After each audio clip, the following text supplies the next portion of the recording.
Hey everybody, it's John Frost with the Disney Blog. I am here inside Star Wars Galaxy's Edge as the sun is going down and night is falling, staring at this beautiful First Order ship. Disney's Hollywood Studios just closed for the night. Got snuck on one last ride on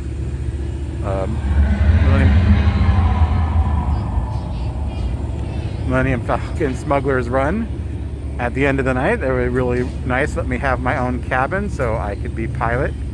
And I just basically, when that happens, all I want to do is hit hyperspace and let everything else take over. And so that's a lot of fun.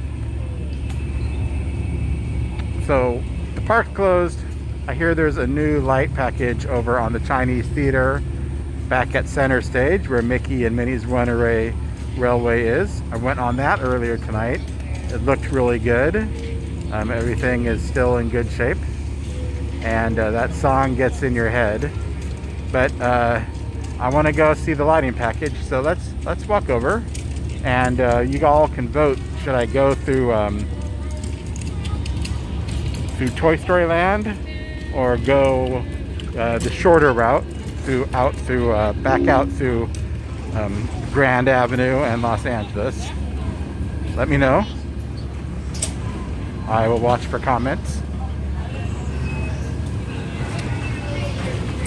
I do love Star Wars Galaxy's Edge at night. You don't get to see it very often with the park closing at 7 or 8 o'clock, but it's spring break, so amazingly it's not actually all that crowded. But which means you get to see some fantastic things like this. Mr. Y, how's it going? I wish this particular scene had a little more interactivity into it. You know, something with the Play Disney app or something like that. But it's still, you're right outside the droid factory, so that's kind of cool. It's a good tie-in.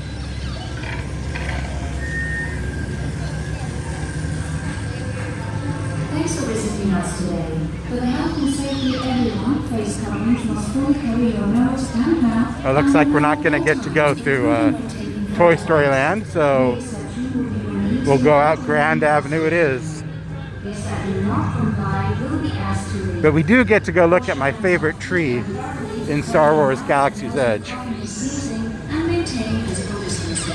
Thank you for your cooperation. There's a lot of fantastic placemaking in Star Wars Galaxy's Edge, but this tree I think is probably one of my favorites. Just kind of hanging out here.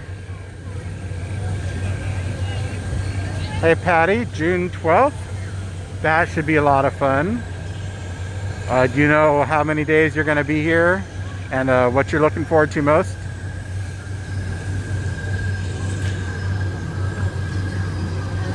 And then you get over here, lots of families posing with their lightsabers at night. Very popular activity in Star Wars Galaxy's Edge in all different spots throughout Batuu.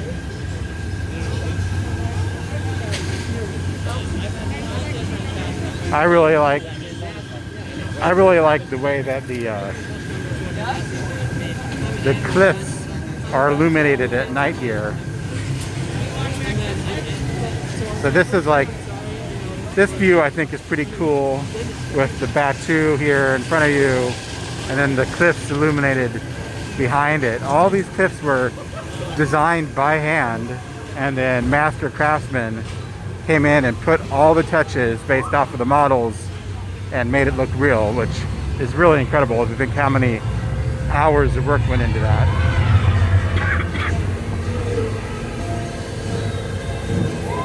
A week, that's barely enough time to do half the stuff here. I don't know, we'll see what the capacity is like on in June. Hi Tanya, really good to see you.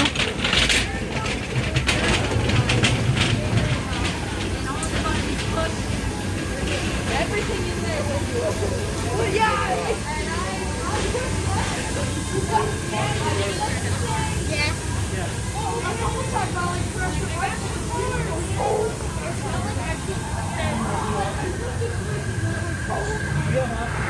stores are all closed for the night.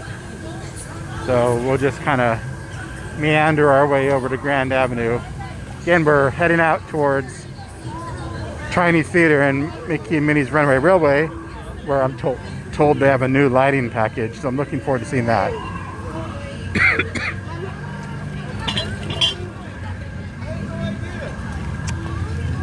Oh, yep, I can see, if you look up in the distance, I don't know if you can see it on the Facebook Live, but there are spotlights looking for alien life. That's what I always used to tell myself when I was 9 years old. You saw a spotlight and you're driving around town, what's going on there? They're searching for alien life. That must be it. Or it could be a Hollywood premiere. Or it could just be a bowling alley that wants some attention for their product. Bonnie, good to see you. Hope you're feeling better. Hope your foot's doing good.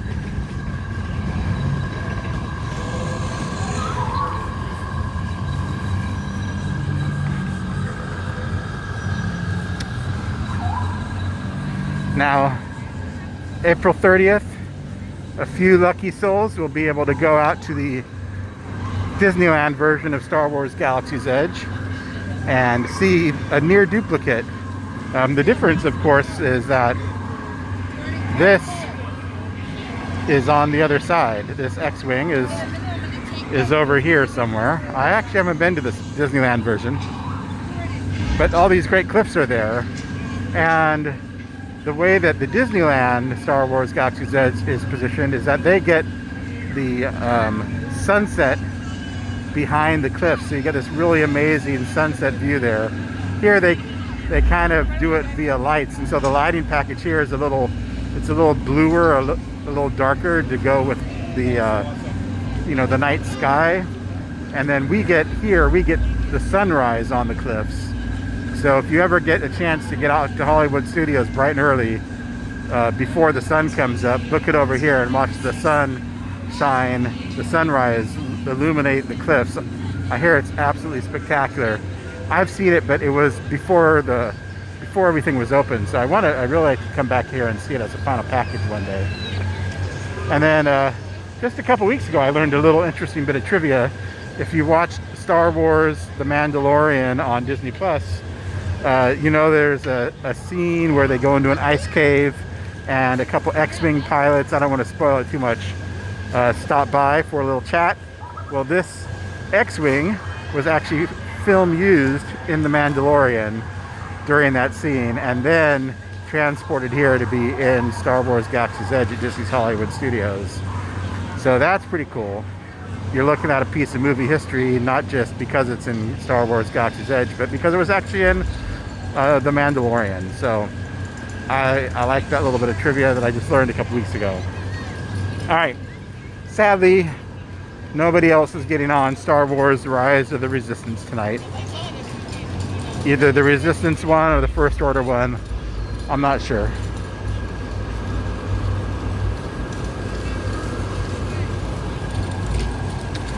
But I do have to say, this is one of the coolest attraction entrances ever. If you grew up watching Star Wars, or especially The Empire Strikes Back, familiar with this rebel gun that shoots down ships, anti-aircraft, I guess, I don't know. The Imagineers worked so well with the team at Lucasfilm to build a believable world. I mean, as a fan of Star Wars, if you haven't been to Star Wars Galaxy's Edge, you got to get your butt over here. As a fan of Avatar, which there are a few of us, I'm a big fan of Avatar.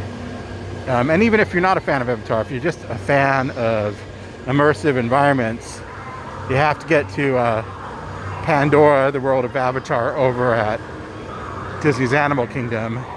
That between Galaxy's Edge and Pandora, it's really close tie. But I'm going to give the edge to Pandora just because of the there's another level of sound immersion there that you don't get here. Here they have spaceships and a couple creatures in the bushes, But there, if you just stand still, you'll hear a whole ecosystem going on everywhere. So I'm just slightly giving the edge to Pandora, but it's really close. They're both good.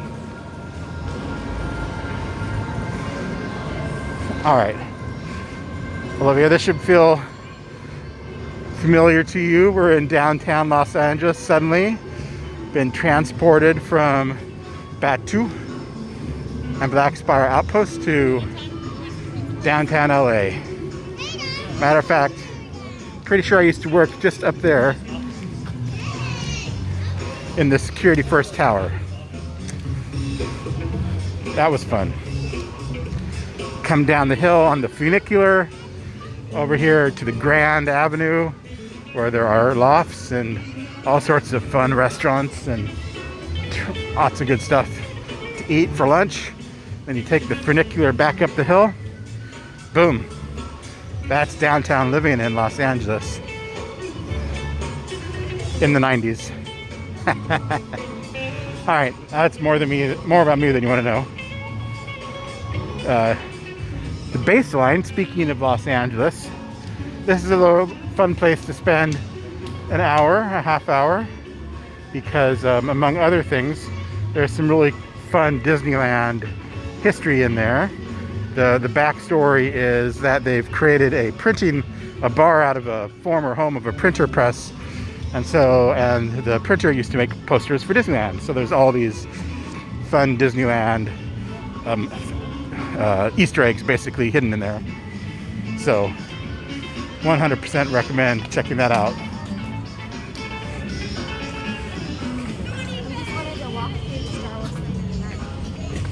All right, I'm gonna sneak this way past Sci-Fi Dine-In, which is see movies and eat in your car. I know, apparently drive-in theaters have come back in style with coronavirus. I haven't seen any pop up in Central Florida, but maybe there's an opportunity for Disney there. They could use some of these parking lots out here where they're not filling up with cars. All the parking lots are one third or half full even on the busiest days. They could do a little drive-in movie theater at night. That would be awesome. Hey, Mickey Mouse, figure this out.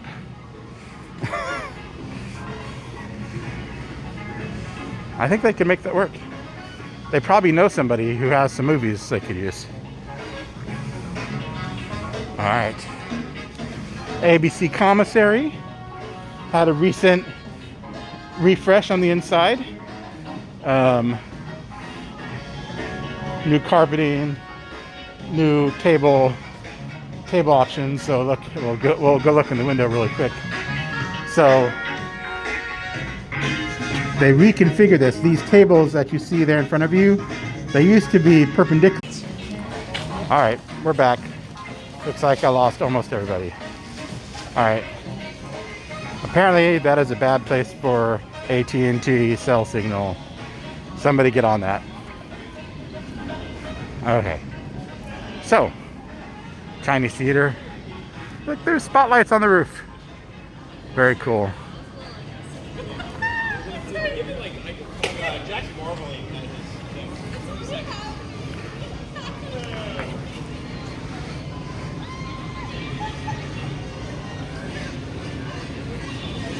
People are still getting off the attraction.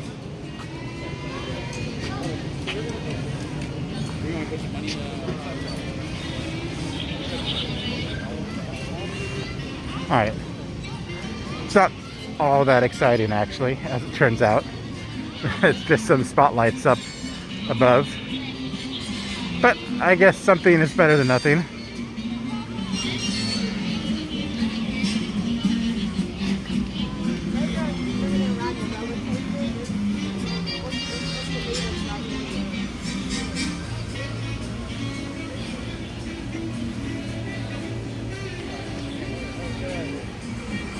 So I don't know if you can see or not, but there are spotlights going around like it's a world premiere for Perfect Picnic, which is of course the backstory for Mickey and Minnie's Runaway Railway.